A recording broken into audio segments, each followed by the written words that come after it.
ആത്മമിത്രം ആത്മമിത്രം യേശുയൻ ആത്മമിത്രം. ദൈവത്തിൻ്റെ വിലയേറിയ നാമം എന്നും എന്നേക്കും വാഴ്ത്തപ്പെടുമാറാകട്ടെ. വീണ്ടും വരുന്നവനായ കർത്താവായ യേശു ക്രിസ്തുവിൻ്റെ നിസ്തുല്യ നാമത്തിലുള്ളതായ സ്നേഹവന്ദനം എല്ലാവർക്കും അറിയിക്കുകയാണ്. വീണ്ടും ഈ പ്രഭാത ധ്യാന ചിന്തയോടുള്ള ബന്ധത്തിൽ നമുക്കായിരിക്കാൻ കർത്താവ് തന്ന സാവകാശത്തെ ഓർത്ത് ദൈവത്തെ സ്തുതിക്കുന്നു. ഈ ദിവസങ്ങളിൽ നാം പുറപ്പാട് പുസ്തകം 20-ാം അധ്യായത്തിൽ നിന്നാണ് ചില ധ്യാന ചിന്തകൾ പങ്കിട്ടുകൊണ്ടിരിക്കുന്നത്.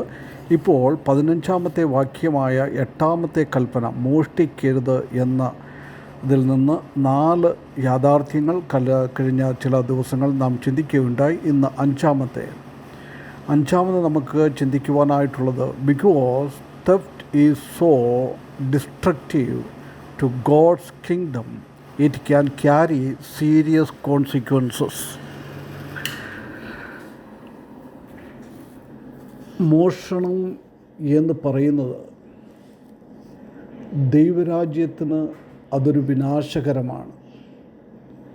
മാത്രമല്ല അത് മുഖാന്തരമായിട്ട് അനേക വളരെ മൂർച്ഛന്യമായിരിക്കുന്ന പരിണിത ഫലങ്ങൾ ഉണ്ടാകാൻ സാധ്യതയുണ്ട്.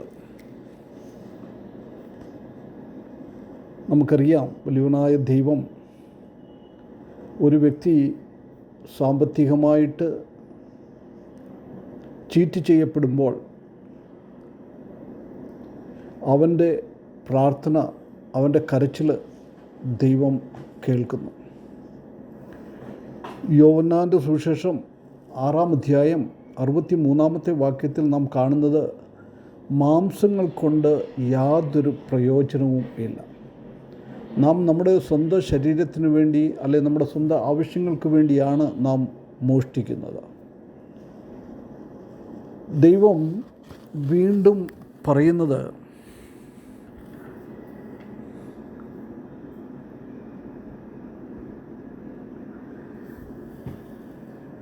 മറ്റുള്ളവരാൽ ചീറ്റ് ചെയ്യപ്പെട്ടവർ അല്ലെ കബളിപ്പിക്കപ്പെട്ടവരുടെ പ്രാർത്ഥന ദൈവം കേൾക്കുന്നു. യാക്കോബിൻ്റെ ലേഖനം 5-ാം അധ്യായം അതിൻ്റെ 4-ാമത്തെ വാക്യത്തിൽ ഇപ്രകാരമാണ് പറയുന്നത്: നിങ്ങളുടെ നിലങ്ങളെ കൊയ്ത വേലക്കാരുടെ കൂലി നിങ്ങൾ പിടിച്ചുവല്ലോ, അത് നിങ്ങളുടെ അടുക്കൽ നിന്ന് നിലവിളിക്കുന്നു. കൊയ്തവരുടെ മുറവിളി സൈന്യങ്ങളുടെ കർത്താവിൻ്റെ ചെവിയിൽ എത്തിയിരിക്കുന്നു. നോക്കുക, നാം എന്തെങ്കിലും ഈ രീതിയിൽ ചെയ്തു കഴിഞ്ഞാൽ അത് നിശ്ചയമായും ദൈവസന്നിധിയിൽ അവരുടെ പ്രാർത്ഥന കേൾക്കും. കബളിപ്പിക്കപ്പെട്ടവരെ സഹായിക്കുവാൻ വലിയവനായ ദൈവമല്ലാതെ മറ്റ് ആരുമില്ല. അവരുടെ പ്രാർത്ഥന കേൾക്കുവാൻ അവൻ്റെ ചെവി എപ്പോഴും തുറന്നിരിക്കുന്നു എന്നാണ് യാക്കോബ് പറയുന്നത്. വീണ്ടും നാം സംഖ്യാപുസ്തകം 32-ാം അധ്യായം അതിൻ്റെ 23-ാമത്തെ വാക്യത്തിൽ വായിക്കുമ്പോൾ ഇപ്രകാരമാണ് കാണുന്നത്: എന്നാൽ നിങ്ങൾ അങ്ങനെ ചെയ്യുകയില്ല എങ്കിൽ നിങ്ങൾ യഹോവയോട് പാപം ചെയ്തിരിക്കുന്നു, നിങ്ങളുടെ പാപഫലം നിങ്ങൾ അനുഭവിക്കും. നാം കുറ്റമില്ലാത്തവരായിരിക്കണം. യഹോവയുടെ മുമ്പാകെ നാം നല്ല രീതിയിലായിരിക്കണം.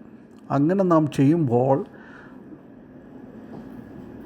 നാം ദൈവത്തിൽ നിന്ന് അനുഗ്രഹങ്ങൾ പ്രാപിക്കും. അല്ല, നാം അതിനെതിരായിട്ടാണ് പ്രവർത്തിക്കുന്നതെങ്കിൽ അതിൻ്റെ പാപഫലം നാം അനുഭവിക്കേണ്ടവരാണ്. രക്ഷിക്കപ്പെടാത്തവർ ഏതെങ്കിലും തെറ്റുകൾ ചെയ്താൽ, മോഷ്ടിച്ചാൽ സ്വർഗരാജ്യം അവർക്ക് വേണ്ടി തടയപ്പെടുകയാണ്. അവർക്ക് സ്വർഗരാജ്യത്തിൽ പോകുവാൻ യാതൊരു അവകാശവും ഇല്ല. ദൈവത്തിൻ്റെ അനുഗ്രഹങ്ങൾ നമുക്ക് ലഭിക്കുന്നത് നാം രക്ഷിക്കപ്പെടുമ്പോൾ ആണ്. ഒരു രക്ഷകനില്ലാതെ ഒരിക്കലും ഒരു മോഷ്ടിതാവിന് ദൈവരാജ്യത്തിൽ കടക്കുവാനായിട്ട് സാധിക്കുകയില്ല. 1 കൊരിന്ത്യർ 6-ാം അധ്യായം അതിൻ്റെ 9-10 വാക്യങ്ങളിൽ ഇപ്രകാരമാണ് നാം വായിക്കുന്നത്.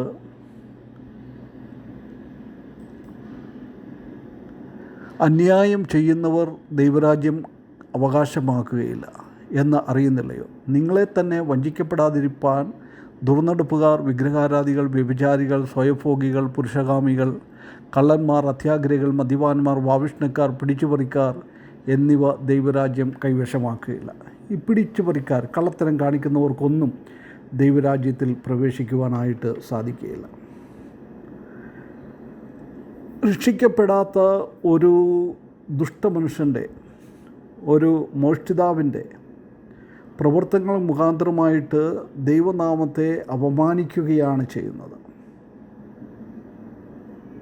നാം ഒരിക്കലും നമ്മുടെ പ്രവർത്തനങ്ങൾ മുഖാന്തരമായിട്ട് ദൈവത്തിൻ്റെ നാമത്തെയോ ദൈവസഭയെയോ നാം അപമാനിക്കുന്നവരായി തീരുവാൻ ഇടയാകരുത്.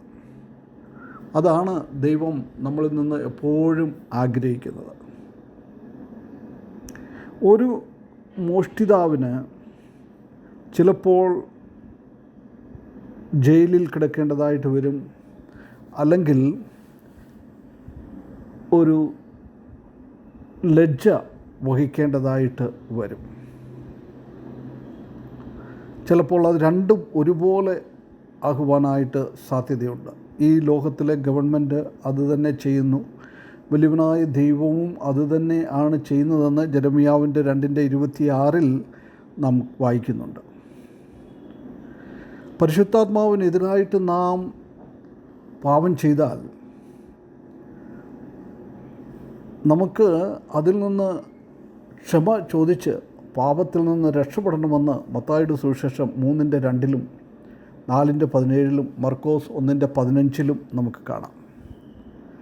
അതുപോലെ തന്നെ ഒരു വിശ്വാസി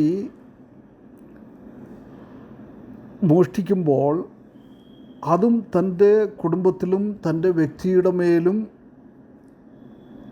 ലജ്ജ കൊണ്ടുവരികയാണ് ചെയ്യുന്നത്. മാത്രമല്ല അതിൻ്റെ പരിണിത ഫലം വളരെ മോശമായ രീതിയിൽ നമുക്ക് അനുഭവിക്കേണ്ടി വരും.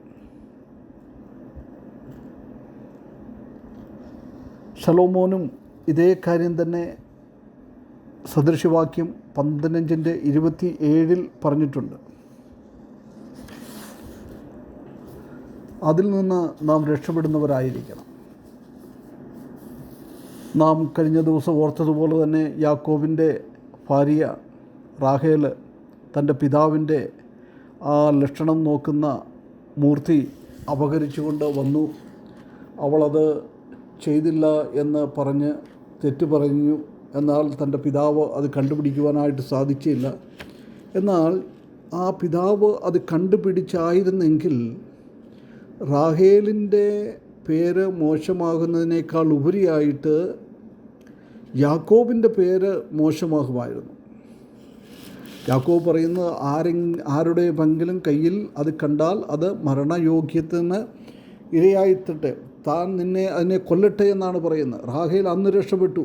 ചിലപ്പോൾ അതുകൊണ്ടായിരിക്കാം റാഹേലിനെ വലിയവനായ ദൈവം നേരത്തെ ബെന്യാമീൻ്റെ ജനനത്തോടുകൂടെ ഈ ഭൂമിയിൽ നിന്ന് മാറ്റപ്പെട്ടത്. പ്രിയവിശ്വാസികളെ, അതുകൊണ്ട് നാം ദൈവസന്നിധിയിൽ മോഷ്ടിക്കുന്നവരായി തീരാതെ നമുക്ക് അത് ദൈവരാജ്യത്തിന് ഒരു വിനാശകരമായ രീതിയിൽ നാം ചെയ്യാതെ അതിൻ്റെ പരിണിത ഫലങ്ങൾ നാം അനുഭവിക്കാതെ നാം യഥാർത്ഥമായ രീതിയിൽ ദൈവസന്നിധിയിൽ വിശുദ്ധിയോടുകൂടെ എല്ലാവിധമായ മോഷണത്തിൽ നിന്നും അകന്നു നിന്ന് ദൈവത്തെ പ്രസാദിപ്പിച്ചുകൊണ്ട് ജീവിക്കുവാൻ ഈ വാക്കുകൾ മുഖാന്തരം വലിയവനായ ദൈവം നമ്മെ സഹായിക്കട്ടെ. അവൻ്റെ വിലയേറിയ നാമം എന്നും എന്നേക്കും വാഴ്ത്തപ്പെടുമാറാകട്ടെ. ആത്മമിത്രം ആത്മമിത്രം